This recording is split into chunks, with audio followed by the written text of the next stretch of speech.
We are back in the black hole of real estate, and an interesting topic has come to my attention that a number of people have done really well in their 401k over the last few years, and they're peeling back the layers of the onion to see if, just maybe, if they use part of the 401k for a down payment, or maybe purchase the whole property. And it just brings a whole lot of things to mind. I thought it'd be a great thing to talk about for today's show. This is your host, Ron Wysakarski, for the Black Hole of Real Estate. And hey, 401ks, most are up, and up a lot. And let's suppose that you've got, $200,000, $300,000 in a 401k, a big amount of money. And I want you to, put yourself back in the state of mind that you were in when you started that 401k, because the vast majority of people do it for retirement. And that way there's going to be some money down the road, a nest egg, if you will, to help you get through retirement when you no longer want to work at a job. And right now we can see that the retirement age is, it keeps moving up, 62, 65. Right now I think full retirement is, 67 years old. And when we look at that money that has gone in over the years, we have to keep in mind that it was tax deferred. It came out before taxes. And I think we accidentally get amnesia and forget that. We say, well, if I got $200,000 in the 401k, I'll just take $100 out and use that towards a house. And you can. But keep in mind that if that money comes out of your 401k, then you got to pay tax on it. So depending on what your tax bracket is right now, that could be a lot of money. If you're in a 20% tax bracket, just in a hypothetical, 20,000 of that 100 now is tax. So you actually get 80. And it'll be due on April 15th. And if you're in a higher tax bracket, then it could be even more. I mean, if you're in a 35% tax bracket, it could be 35,000 going to Uncle Sam and 65 to you. And I'm not saying it's a bad thing. I think there's an awareness piece, though.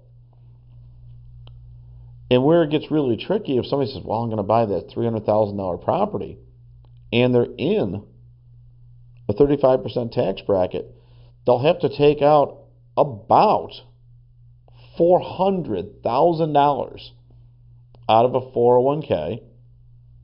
And if they're at 35% tax bracket, that's about $100,000 in taxes. And again, those taxes were not paid over the years while that money was accumulating. But $100,000 in taxes right now to buy a house, for some people it's the exact right thing to do. And I'm not saying it's a bad thing. But what I've noticed over the years is that people start out thinking they'll take the money out of their 401k. They'll want to be a cash buyer. They'll actually go under contract, and they'll spend money on inspections because that's the focus. And then like, okay, now for closing, I got to get the money out, which could take a week or 2 or 3 or whatever it takes to get the stock sold out, the funds settled, to get the check or the wire.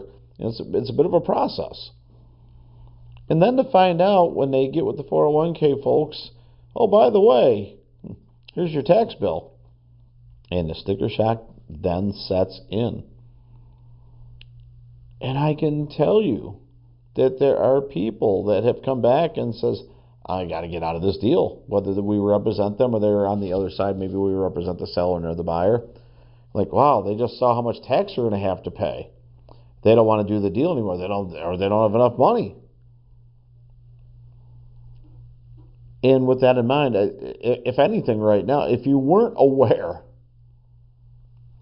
that there's going to be tax coming out of the 401k money that you take out, well, now you can never say that you weren't told, because now you know. Now, there's other people that will just take out a small amount for the down payment, and smaller, I guess I should say. And if they were buying a home at $300,000 and they were going to put 10 or 20% down, then 30 or 60,000, it softens the blow a little bit. Maybe it's 5 or 10 or 15 in taxes, and maybe that's a less consequential number than continuing to rent or stay in an old home. Maybe that's worth it, if you will. to get yourself into a home. And of course, that home could appreciate over time. In over 10 years, I'm confident that money you paid in tax will be mitigated by the increase in the property value. You see, a home, while it's not a savings vehicle, it does increase net worth and equity almost all the time because property value has been shown to go up. I don't think that's some mysterious concept. I think it's happened 3% per year on average for over 100 years. I think it's accepted by most people that property values are likely, not guaranteed, but likely to go up. And it does soften the blow a little bit over time. The 401k is designed for retirement savings. It's a tax deferment. It's, in essence, a write-off. If you don't need all the money that you're making, or you just want to live on less so that you can have a nest egg for retirement, that's the reason you get into it. But home ownership is also a piece of the puzzle. If you've worked for 10 or 20 years and rented, then maybe there is something to be said for purchasing a home pre-retirement and being able to pay off most or all of it before you actually retire. So if you're 37-ish and you haven't bought a home and you've got a 401k and you can take some money out now, with the idea that in 30 years when you're 67, which is the current retirement age, the house will be free and clear and you'll be able to retire without having a house payment. I think it makes a lot of sense for a lot of people to at least give it some thought. Now, there is another maneuver within your 401k. It's a 401k loan, and you just borrow money from yourself. You make payments to your 401k account. You can put interest on that. I believe it depends on your 401k plan. But you could just borrow your down payment. Now, when you go to get your mortgage, you actually have to get a form from your 401k that shows your monthly payment to yourself to make that 401k money go back in there. Otherwise, it becomes taxable if you don't pay it back. So you can take a loan out without paying tax, but you got to pay yourself back. That counts into your loan qualification as a debt.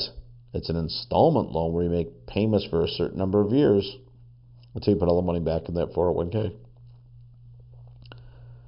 So to recap the 401k strategy, you could take out an amount for the down payment, pay the tax on it, move on down the road, go get a loan. You could take out the whole amount and purchase the property. You'll pay the tax whatever you take out, but then you'll have a property that's free and clear that could appreciate in time and maybe mitigate some of the tax that you're paying.